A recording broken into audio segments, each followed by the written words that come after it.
Right, good afternoon. My name is Larry Forsyth. I'm Senior Manager of WHS and HR with the Australian Business Solutions Group, the Australian Business Consulting and Solutions team. I have here with me today the Director of Workplace Relations, Mr. Joe Murphy from Australian Business Lawyers and Advisors. Welcome, Joe. Good afternoon, Larry. Good to see you, and welcome to everyone that's joining us for the webinar today entitled Banish the Workplace Bully. The lay of the webinar today is that I'll hand it over to Joe in just a moment, and the idea is that Joe's going to make some comments around the new laws coming into play very soon, in fact, from the 1st of January next year. From there, we'll chop and change some questions and answers, and we'll be looking out for your questions if you'd like to throw some of those to us. More importantly, though, around those questions, we will look at those towards the end of the webinar, and then I'll also illustrate to you the takeaways that we have for you as well. So again, welcome. I think that's probably enough of an opening, and so let's get started. Over to you, Joe. Great, thanks, Larry. For those of our listeners who are well versed in the proposed changes legally already, I apologise for this, but for those of you that haven't, are not aware of the mechanics yet from a legal perspective, I'm now going to just take some time to take us through the upcoming commencements. As Larry said, from the 1st of January next year, these laws will be operational. They were passed through Parliament, and they will happen. Just taking you through some of the jurisdictional issues with these laws. It's important to note for those of you that are on listening in, that these laws will not apply to all businesses. They will only apply to businesses that are constitutionally covered businesses. Now, what that means, and the definition is set out in the Act, of course, is that it covers businesses that are undertakings. Sorry, I should say persons who are conducting a business or undertaking that are either a constitutional corporation, the Commonwealth, a Commonwealth authority, or a body corporate incorporated in a territory. Now, let's not bother about the Commonwealth entities because I don't think anyone will be listening in from one of those agencies. But for those of you that conduct businesses or undertakings, the relevant test is whether or not you are a corporation or a trading corporation. So whether or not you actually are conducting a business and you are trading. And of course, there's the relevant mechanics under the Constitution and the Act as they apply. But really, it's broadly better to look at it. Am I a Pty limited company, and am I conducting a business? And most of you on the line will be answering yes, if not all of you. The second test, sorry, let me just take you back to that point. The issue about those of you that are not Pty limited companies, those of you that are not, who are individuals conducting a business or in a partnership, these laws will not have jurisdiction in relation to you. Now, moving on to who they apply to from an employee perspective, it's not just employees. It applies to a broader group, being workers. And for those of you that are familiar with the changes in the last couple of years to occupational health and safety, we received a new definition of, or a new area of coverage, and no longer the Act was just focused on occupations, it's also now focused on, more broadly, on workers. And these amendments now rely on the definition under the Work Health and Safety Act, being an employee, a contractor or a subcontractor, an employee of one of those subcontractors or contractors, an employee of a labour hire company, an outworker, an apprentice or a trainee, a student gaining work experience, or a volunteer. And that's an inclusive definition, not an exclusive definition. So there may be more individuals who are covered by that definition of worker. So it's important to note that when you're looking at these bullying laws, these are not just protecting your employees, they're protecting other individuals performing work in and around your business. Also relevant is this statutory definition of bullying. We now have a statutory definition of bullying, and it's along the lines of the definition that's been around for a long time in many policies and guidelines. and that is an individual or a group of individuals repeatedly behaves unreasonably towards a worker or a group of workers of which the worker is a member, and that behaviour creates a risk to health and safety. Now, if you've got the slide there up there in front of you, you'll see that there are some elements that I've highlighted there. Repeatedly is relevant there because a single instance of bullying will generally not fall within the definition, and on the face of it, it will not fall within the definition. So it's important to note that it needs to be more than once. However, it doesn't need to be the same type of behaviour. So it doesn't need to be the same type of behaviour to be repeated. It just needs to be more than one instance of bullying. The other relevant one is unreasonably. And this is a difficult one for people because when you get involved in a bullying complaint, whether you're the person being accused of bullying or you're the person who happens to be a manager or a business owner trying to investigate a bullying allegation, sometimes it's difficult to remain impartial and consider that whether or not you are acting reasonably in the circumstances. So it's important to note that that reasonable is not necessarily the reasonable that you judge every day. It is an independent, ordinary person on the street reasonable test. And so sometimes it's a good idea to have an advisor or someone you can go to just check whether or not you are being reasonable in all the circumstances. The next thing is that worker, and we've talked about the worker element. And the last element is this concept of it creating a risk to health and safety. And it's important to note there that it does not have to result in an injury. It is, as it is under a work health and safety concept, it is the possibility of an injury occurring. So it's quite a low bar in terms of meeting that test. There is this exclusion here that applies, and that is that reasonable management action conducted in a reasonable manner will not be considered to be bullying. So it's important to note that that also has some synergies with the concept of reasonable management action conducted in a reasonable manner in the workers' compensation context. And it's also important to consider how that's broken down. So the behaviour must be management action, and management action can be performance appraisals, ongoing meetings to address underperformance, counselling or disciplinary action for a worker for misconduct, modifying a worker's duties, investigating alleged misconduct, denying a worker a benefit in relation to their employment, or refusing an employee permission to return to work due to a medical condition. And it's important to note that things like casual or spontaneous conversations between a manager and a worker may not be considered to be management action in the ordinary concept. It needs to be reasonable for the management action to be taken, and the management action must be carried out in a manner that is reasonable. Some of the other things about the way the process follows is to be followed before Fair Work. One of those is that the worker may apply to the Fair Work Commission if they believe they have been bullied. There's no requirement for the worker to notify the employer before they go to the Fair Work Commission. And there's no specific requirement that they comply with a grievance policy or procedure before they go to the Fair Work Commission, even if your policy or your procedure requires that.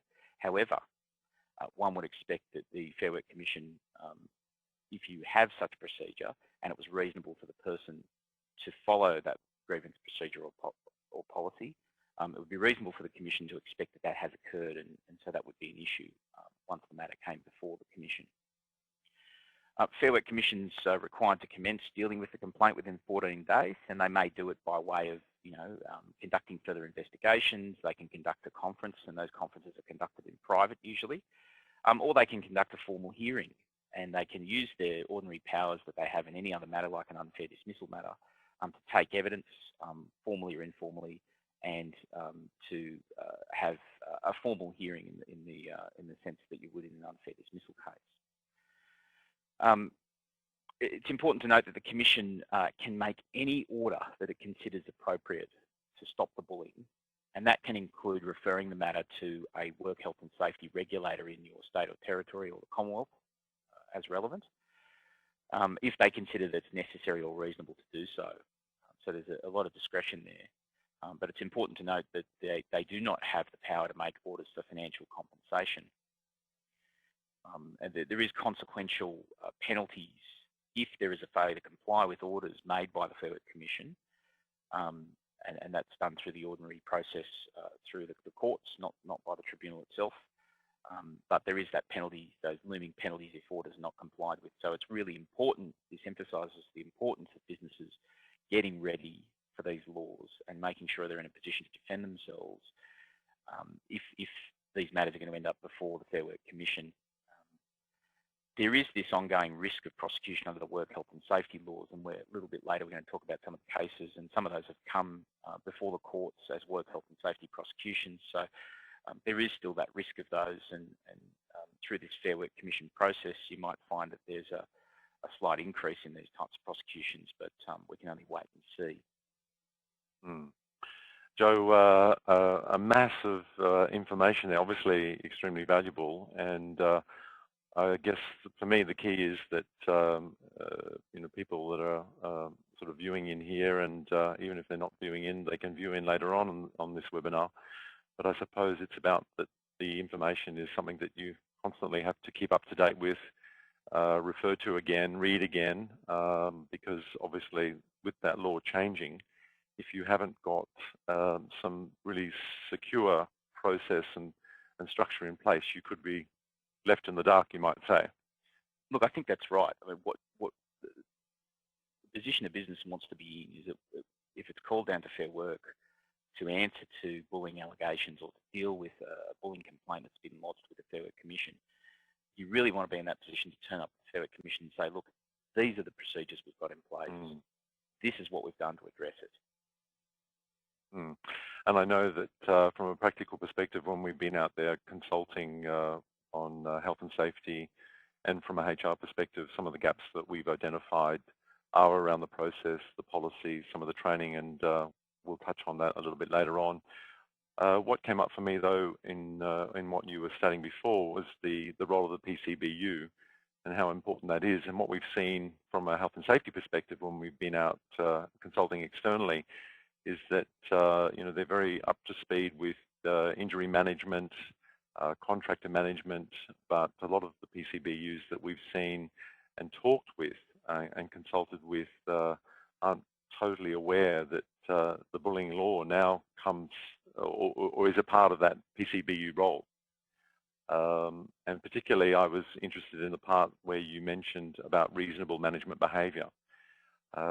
What we found sometimes from a HR consulting perspective is that if an organisation has some due diligence in place and some best practice procedures, well, they're certainly going to have performance reviews, employee review frameworks in place. And sometimes employees can consider that these are a little bit scary, you might say. And so I think it's important to be quite distinctive around the fact that, as I said, performance reviews, performance management is a best practice process and structure, and for it not to sort of become mistaken or to know that there's a difference between that and bullying, for example.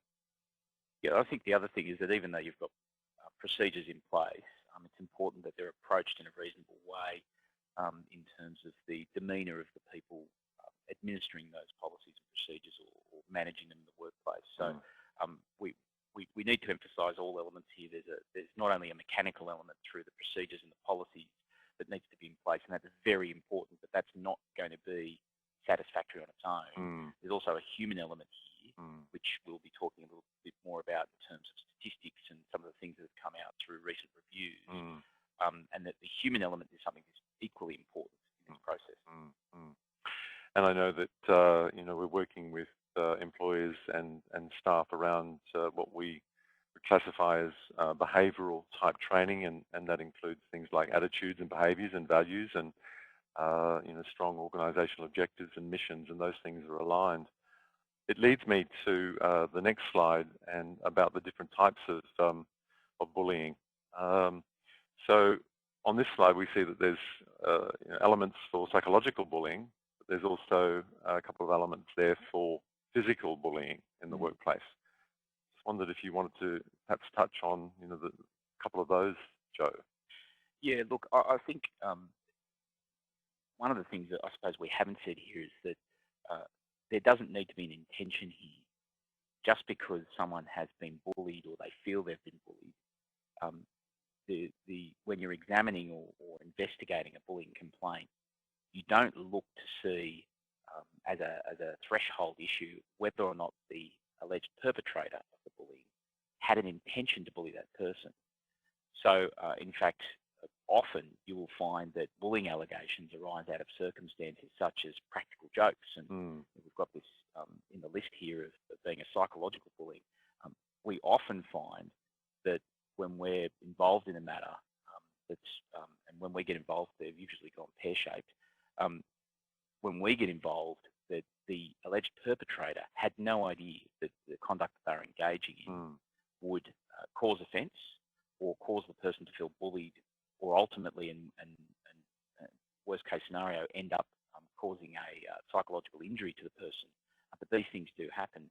And as I said, intention is not the test. I mean, in this day and age, and thinking about the Australian culture, and I have a bit of a saying myself that it's about don't take it too personally, because we tell a joke from time to time in the workplace, but that possibly, and it's going to be something that's consistent and it's coming from one particular person all of the time. That practical joke could be actually quite embarrassing. It is. It's difficult to strike that balance between having a workplace that's comfortable and engaging and being a little bit too proper so that everything is sanitised and everyone's prim and proper around the workplace, which some people would say provides for a boring work environment. Yes. I know that one of the organisations that we've been working with closely over the last couple of months from a HR perspective, and we've been delivering some of that behavioural training and performance review type training. This has certainly been a subject matter that's come into play, and a little bit of what I'd said before, where sometimes people are fearful around having their performance reviewed, but I think it's a best practice strategy, and for it not to become entwined in the different elements of bullying, be it psychological or physical. From a HR perspective and a HR consulting perspective, we haven't come across any physical bullying cases. It's probably something that, I don't know, what do you think? Doesn't happen that much, or doesn't happen anymore, or did it ever really happen? I think, Larry, possibly the reason you haven't come across too many is because the businesses that are proactive about it don't fall foul of that provision. But I should say that, look, I have found those cases, and we do have them, and we've even got some at the moment we're dealing with that have involved physical contact. And they would some of those would fall into the category of practical jokes. But what people don't understand is physical contact in the workplace is very difficult to judge. At what point someone's going to feel bullied by that physical contact. And, pushing and shoving doesn't need to be an aggressive thing. It could be what the perpetrator thinks is out of in jest or out of fun. But the recipient, the victim of the bullying, doesn't take it that way. That could be something around, just being in the person's personal space, being sort of too close, you might say. Yeah. Look, I think one of the things we need to look at as well is what bullying is not. It's not reasonable management of performance. So you've got to have your performance management procedures in place. That will help you behave in a reasonable way. Because an employee who is underperforming will scramble, and they may not lift their performance. They might find it easier to look to other ways, blame mentality, feel that they're being bullying. And I'm not suggesting that they would deliberately make up bullying allegations. Some of them genuinely feel very stressed and pressured by performance management processes. So it's their perception that they're being bullied. But as long as you're acting in a reasonable way, then it will not be bullying. Counselling and discipline, I've already mentioned that. Reasonable supervision. Poor management is not necessarily bullying. Just because someone is engaging in poor management practices, as long as they're not unreasonable management, then it won't get them over the line in terms of it being bullying. And as I mentioned earlier, a single instance. I just wanted to go back to the point about deadlines in the psychological bullying list. I think it's important for businesses to be very careful around deadlines and around targets. Unreasonable deadlines and unreasonable targets. This is where that difficulty engaging when am I or when is the business being unreasonable. Usually, the requirement to meet targets and meet deadlines is from the top down. And the issue that arises there is that, the people, the middle management who are delivering that or required to deliver targets then feel that pressure to push down on the employees who are seeking to make those targets or those deadlines, and probably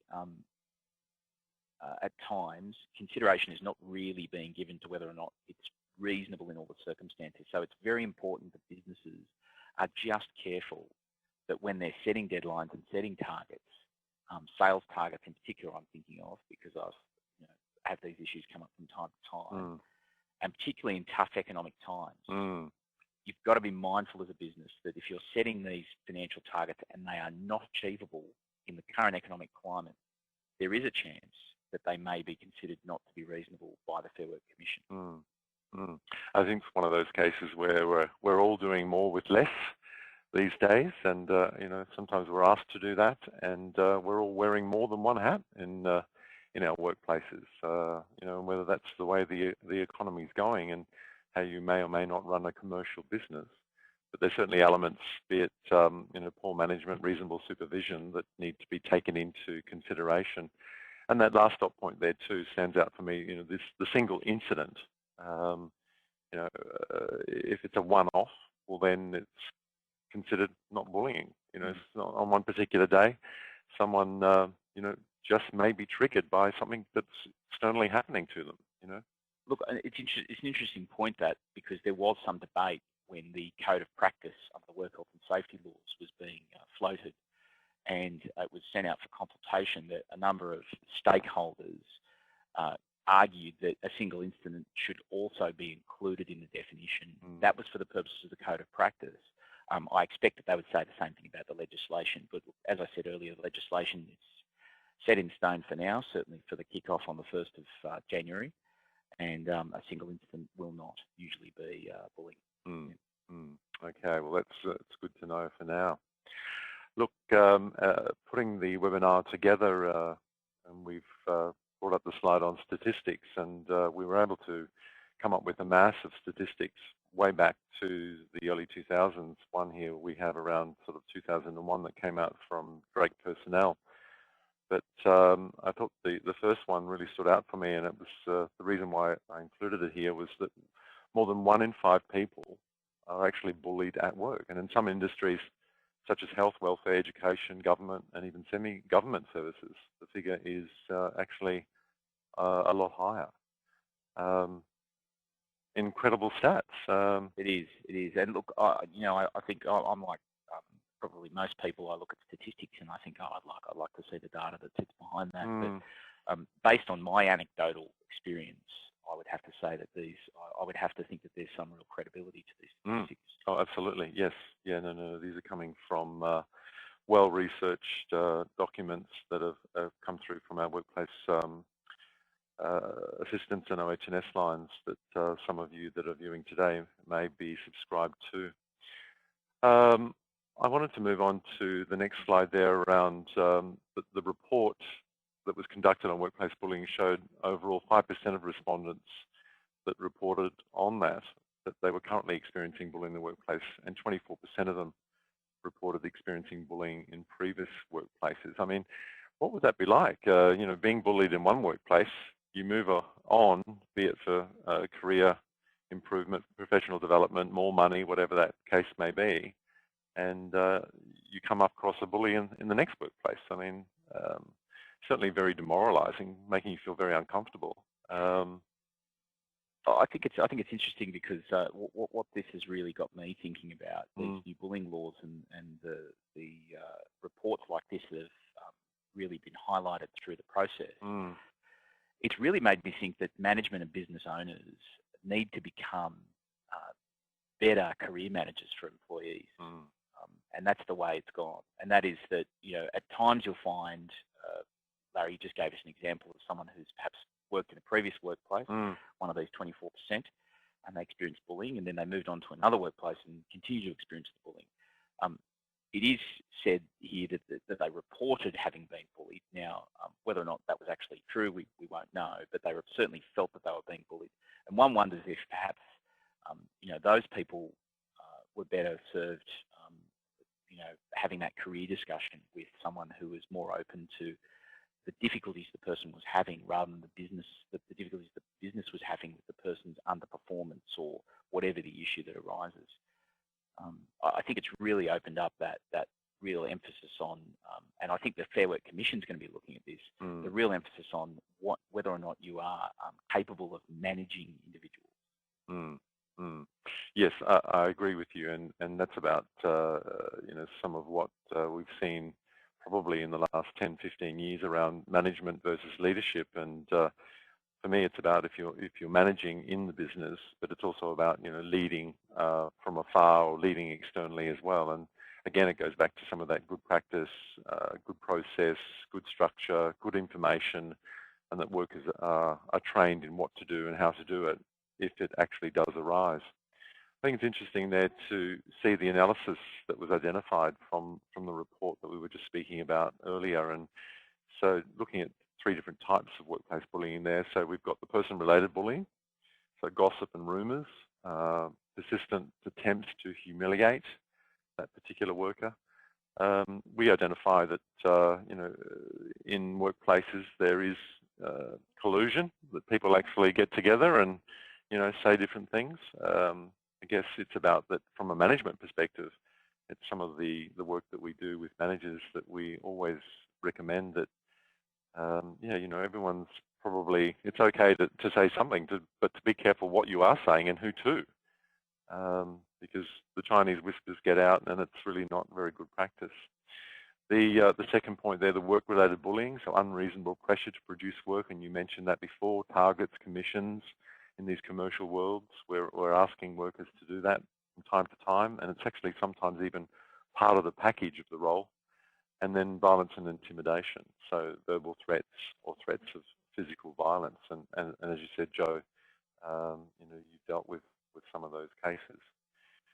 Moving to the next slide, the workplace bullying was strongly associated with, and this was particularly important for me, was the fact that it increased risk of significant depression symptoms. So over 40% among those currently bullied versus 14% among those who report never being bullied. It seems like a high stat, the 40%. Again, obviously why the law is coming into play next year.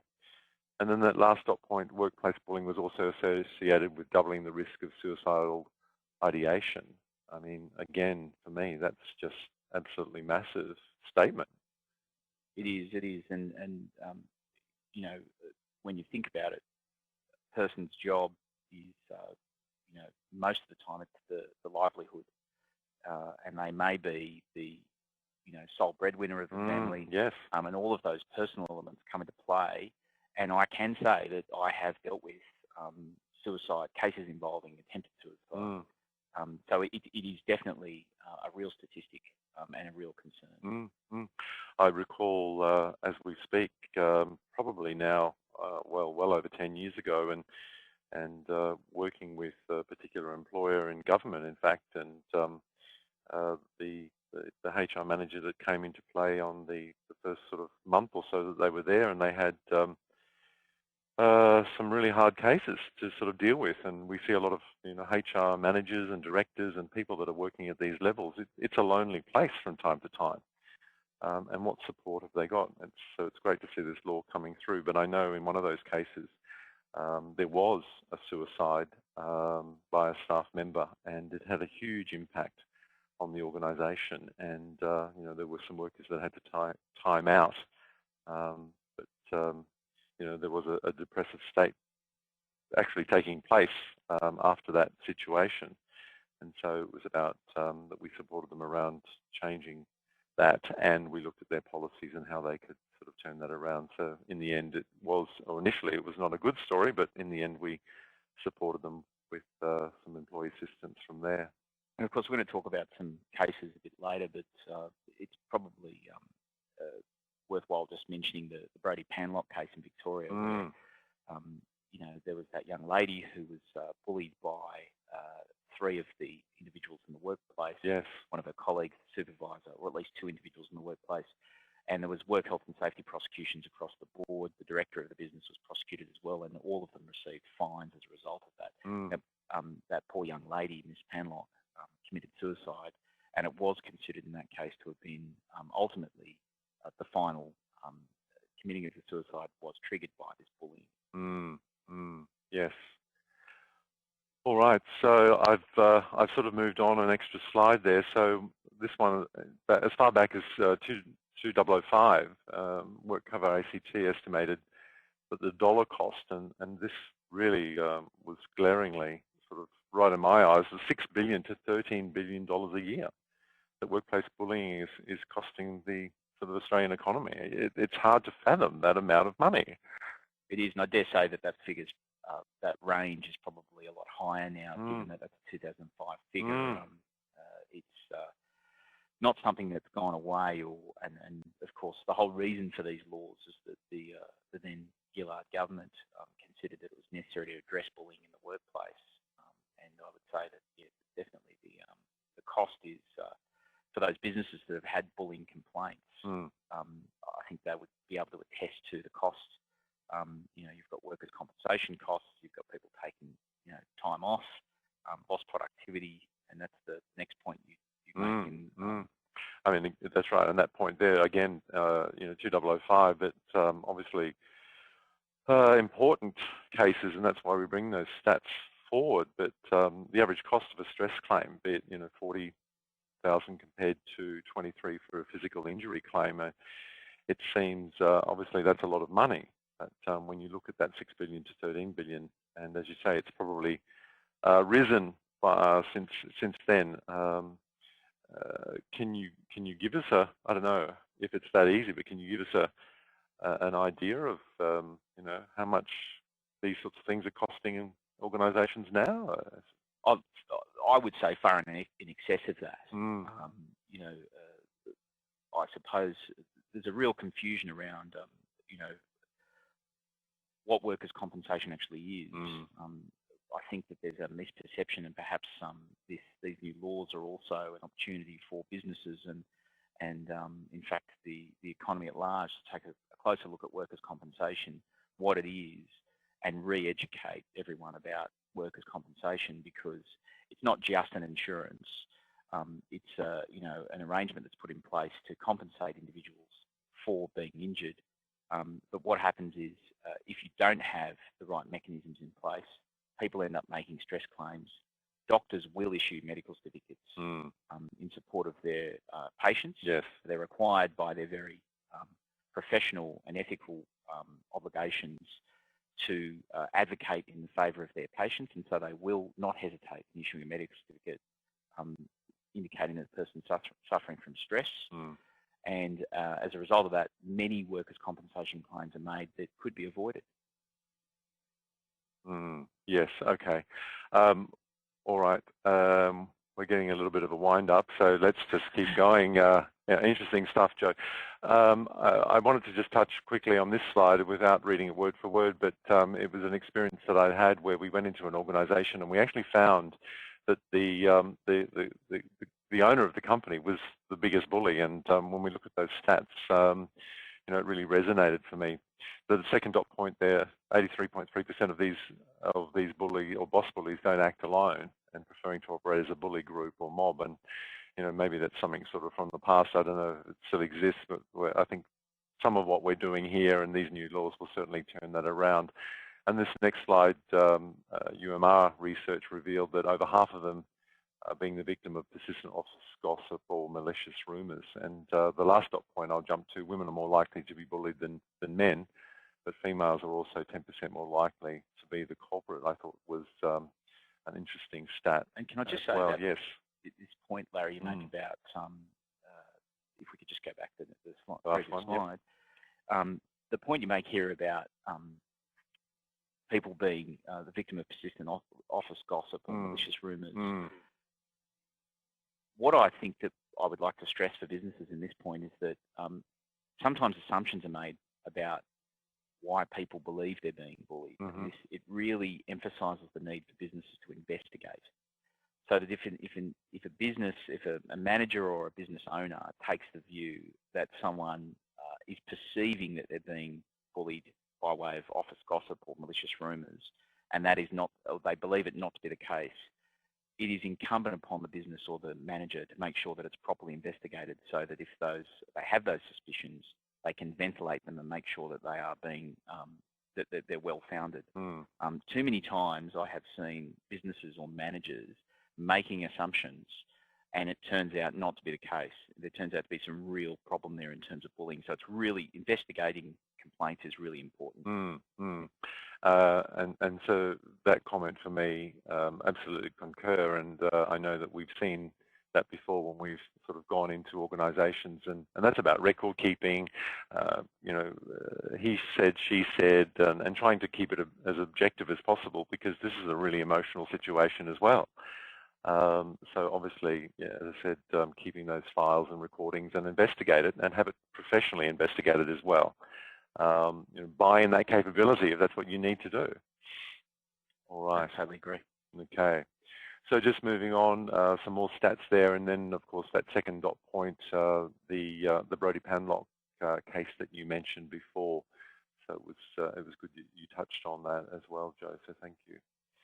I've included some of this information from the Fair Work Commission that's only just come out last week, and we saw that the Fair Work Commission President, Justice Ian Ross, on the 20th of November, released the Commission's draft anti-bullying case management model. And so I think this sort of coincides and aligns quite well the law coming into play next year, Joe? Yes, it does, and I've had the opportunity to look through that material released by the President, and I can say that having Commissioner Hampton there as the head of the panel, having appeared before Commissioner Hampton, I can say that we're in good hands. Okay, all right. So also from that point then, this is not a compensation jurisdiction, as Justice Ross said, but the new anti-bullying jurisdiction is not an avenue to provide compensation to those that have been subjected, and I know you touched on that before, nor is it about penalising employees, but it's directed at preventing workers from being bullied. Yeah, and the I think the President wants to make sure that people who are coming forward and bringing their complaints forward are people genuinely in need. So his point there about being directed at preventing workers from being bullied, it's not about the past in terms of remedying the past. It is about making sure that the past doesn't happen in the future. So if you've got specifically the legislation does not address employees who are former employees, so it won't be the case that an employee has been dismissed or has resigned and left the business can make a complaint and go down and seek a remedy from the Fair Work Commission. In the view of the President and from my review of the legislation and the relevant documents have been released, a former employee doesn't have jurisdiction to bring one of these complaints. Okay, all right, good point. So some key considerations there. All applications, and I know you touched on this, but just to reinforce and reiterate, will be assessed at an early stage to decide whether it falls within the jurisdiction, the parties involved, and the nature of the alleged bullying, and how the application should be dealt with. So again, seems like a strong process there and a structure to certainly be implemented. So all parties will be treated fairly, and relevant parties will be given an opportunity to be heard.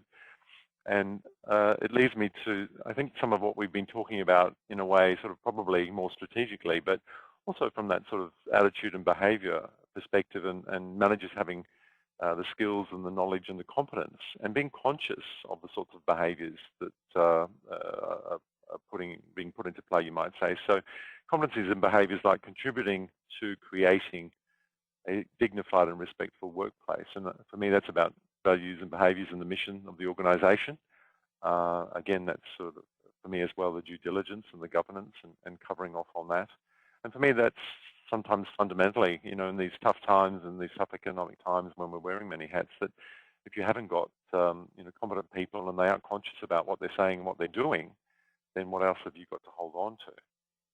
So until this happens, it's likely that, or it's possible that bullying will continue to be, consciously or subconsciously, actually committed, you might say. So what we say to our employers or the people that we consult with, that we ask them, have you got a bullying workplace policy in place, or a non-bullying sort of policy in place around the behaviours? And some of them do, some of them don't. I'd say it's probably about 50-50 over the last 12 months with the organisations that we've worked with. Certainly my experience. Yeah, I'd say about 50-50. So there's some work to do, one might say, right from this point, where organisations have got to really look at what they've got in place. Which leads me to the next slide, the staff orientation and culture, and what we say from a HR perspective. And please add, Joe, that as soon as you bring your people into the workplace and you orientate them, you induct them, that you emphasise that there's a bull in bullying, and it might sound a bit cliche, but it's obviously very, very important. So for us, moreover, productivity will not ultimately prevail if there is a bully in the midst. It actually could decrease, morale can go down, and there can be a high staff turnover around that as well, without that proper investigation. So ultimately, from where I come from and the research that I've done, the Fair Work Ombudsman wants, harmonious, motivated workplaces where there's strong structure and process, and that there's some best practice programs in place and being implemented, particularly ones around bullying.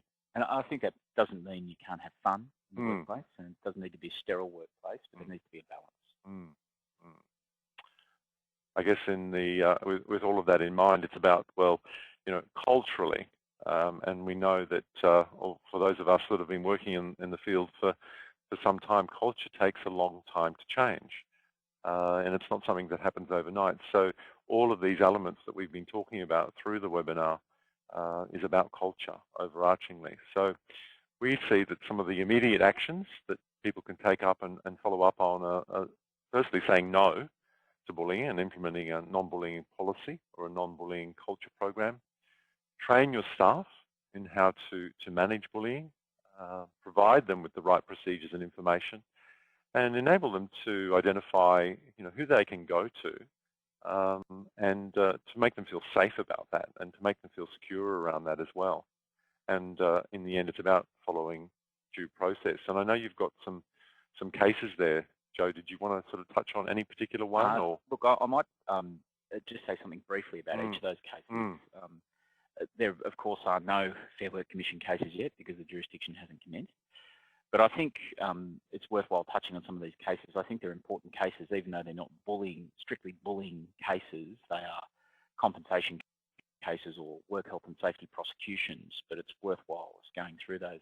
The first, the second dot point I've got there, the first case is the Naidu case. And from my reading of the various decisions and commentary about that case over the years, and you can see it's a 2007 case, so it's not a new case, is that Mr. Naidu was a Fijian gentleman, or a gentleman of Fijian descent, and he had that stoic Fijian resilience. Oh, yes. Yep. So he was bullied for over a period of about 5 years, and one might say, geez, why were you bullied for a period of 5 years? But part of the reason for that, I think, was explained, and this was commentary in some of the decisions, was that he had that stoicism about him. And one of my best friends is part Fijian, and his Fijian side of the family, they're just like that. They will suck it up and move on. But there was a breaking point for this individual, and while he was employed by ISS Security, and he was posted to Nationwide News, and while he was at Nationwide News, he was bullied and harassed. And in fact, there was more criminal behaviour towards him during that time, but it can be characterised broadly as the worst type of bullying and harassment. There was physical and sexual assault. He was a security guard. He had to shower on the premises, and there were some incidences where he was violated in the showers. There were threats about what the manager might do to him, the person employed by Nationwide News. There was grossly improper conduct, including racist and sexist vilification. He was required to work unreasonable hours for up to 18 months while he was being underpaid at the same time. He was required to ask the bully for permission to go to the toilet. and he was unreasonably refused carer's leave. So all of those elements on their own could be bullying, but he was subject to all of them. And in the end, there was an award of $2 million against those businesses. There was an appeal, and the security company, who was his employer, had some success in that appeal, but the bulk of the $2 million was borne by Nationwide News in that case. But it's a good example of an extreme case. Excellent, yes. There's another case, the next one, the Coleman case I just mentioned. Mr. Coleman, this is an initiation type case, and you may have heard over the years, various initiation cases, and more recently in defence forces, young cadets coming in and being subjected of a rite of passage type process where they're beaten up or taped to a pole, and young Mr. Coleman, the young apprentice, not Mr. Coleman, the Coleman was the defendant.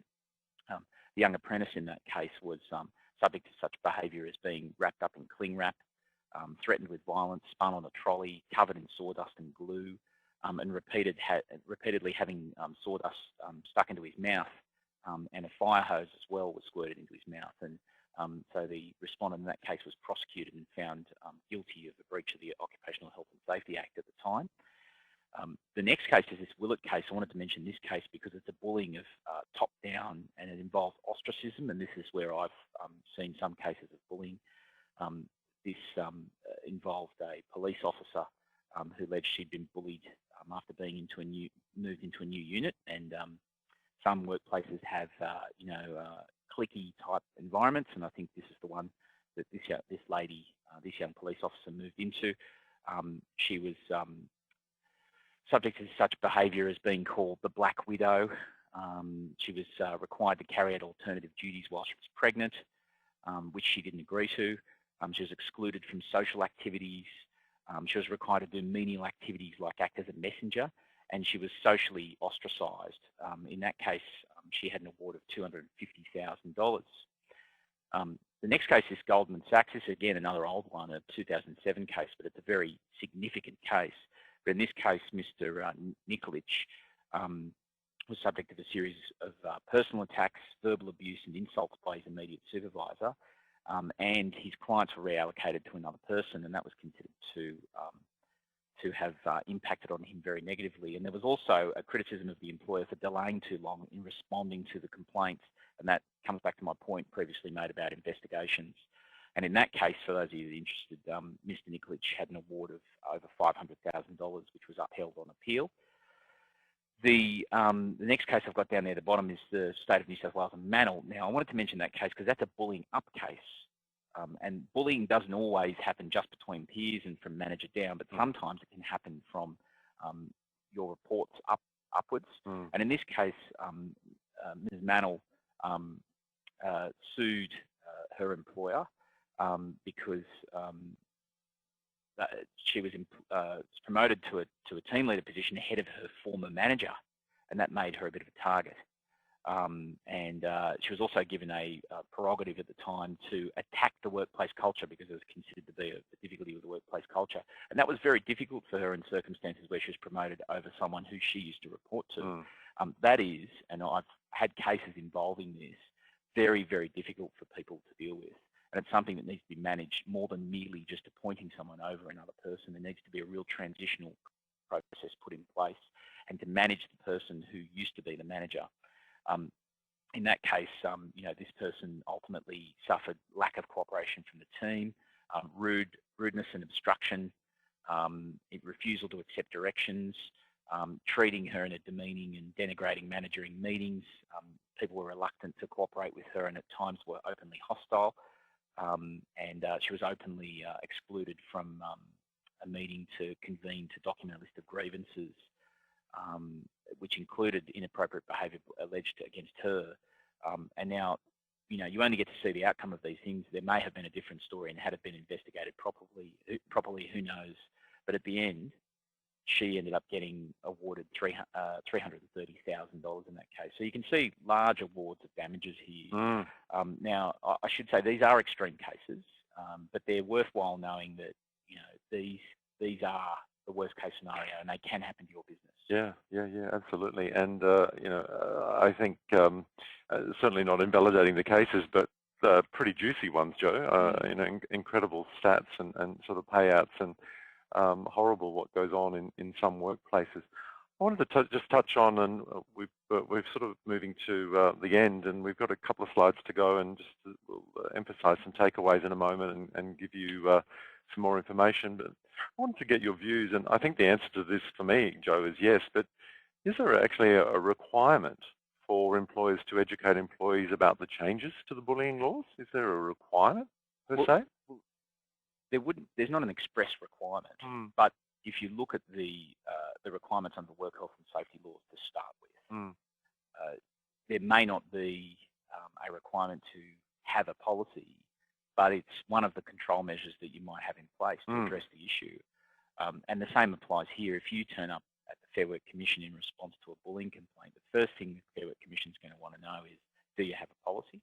The second thing they're going to want to know is, did you conduct training in connection with this? The third thing they want to know is, was this person that was the alleged perpetrator and the complainant, were they educated or trained in connection with the policy? They're also going to want to know whether or not the policy is tokenistic and the training, and whether or not the business actually enforces those policies and procedures and the behaviours that are appropriate around these laws.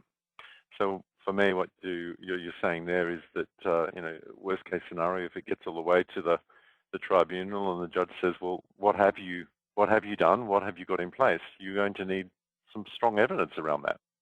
You are, and if there's been a series of bullying allegations, or a series of events, I should say, that culminate in the application being made, the Fair Work Commission is also going to want to know how you heard about those, whether or not you heard about them at the time, and whether or not they were actioned and investigated. And I've sort of raised this issue about investigation a number of times, and I think it's really important. If it's a recent event and you end up down at the Fair Work Commission and you haven't had time to investigate it, well, so be it. There's going to be a real practical understanding there from the Commission. But if you have not investigated them, then you're not really enforcing your policies, are you? No, you're not. That's right. And for me, from certainly a HR perspective, you know, we say to the organisations that we work with that if you actually have a policy, then it applies, and behaviours should be aligned around the policy. You might have some behaviours sort of going down, but if you know, they're not good behaviours and you don't have a policy around it, we don't want to get caught up in policy, but it's almost like they go hand in hand. They do. And, you know, our CEO thinks in an ideal world that we wouldn't have policies. But I think that we don't live in an ideal world. And we do need to have these policies in place to demonstrate that someone has somewhere to go in black and white and read what it's all about. Yes. I mean, we all need some terms and conditions from time to time, don't we? Particularly with something that can be as disastrous as being bullied in the workplace. I wanted to pick up on another question I see coming through around that bullying in the workplace, and one of the questions is around the one-off of physical bullying. Surely being assaulted by another worker needs not to be repeated.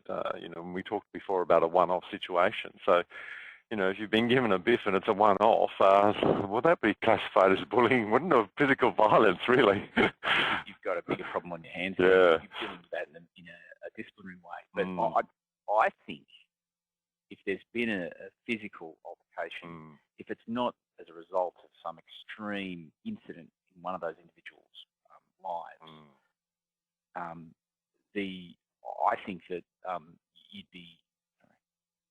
I think you'd find that there is something that's led to that occurring between those two people. Yeah. All right. I think I've got one more question coming through around the first. Where are we? Okay. So performance management, and we touched on that certainly about the reasonability of that and whether an employee is being managed or bullied by having in place performance management. Now, I thought that I had mentioned that I think that they're certainly quite different, and that organisations or employers shouldn't get too caught up in that if they have good practice in place, they have employee reviews in place, and I'd be recommending that they look at those on a 6-monthly or 12-monthly basis. And that's some of the work we do from a HR consulting perspective. We go in and we support them around embedding those performance reviews and training managers in how to actually conduct performance reviews. but not to get caught up in the fact that if someone doesn't like that or feels a bit uncomfortable about that, they couldn't claim that that was bullying. No, I agree with that. Yeah. All right, so moving to the takeaway slide. So Joe and I have concurred that it's obviously important to have clear policies and complaint procedures in place. Take a work health and safety approach, and that's about managing risk, it's about consultation, and it's about training. We think that leaders should lead the way by walking the walk and not just talking the talk. It's the old cliche, the old adage, but it's still there. And I know that going into organisations, we still see a lot of senior executives and managers, just sort of standing around talking about it, but it's not being done. And we would recommend, as a takeaway, that you encourage your workers to speak up and to follow procedures. And that last stop point, as you've highly emphasised, Joe, investigate effectively and act quickly where possible. And I think that those are supported by the cases we've looked at as well, particularly that last point about investigating and acting quickly. So look, what's next? And I sense that we could probably sit here for another hour because it's a lively subject and one that I can tell that you've dealt with and that you're passionate about, Joe. And I agree. So what's next? So for those that have come in on the webinar and for people that actually haven't viewed as well, so in the next couple of days, what we'll be doing is sending you an email with a link to download a free bullying checklist assessment. And so that's there for your use. It's a manual document. It gives you an idea about some of the workplace culture and behaviours. So we urge you to use that and make a connection with us if you would like to. And this will also include a link to today's presentation as part of that takeaway and a summary of the proposed changes to the legislation. So in saying that, I'd like to wrap it up. And again, Joe, thank you so much for today. Greatly appreciate it. It's good to work with you. And I look forward to working with you again, Joe. Thanks, Larry. Look forward to it. Thank you. Thank you, everyone.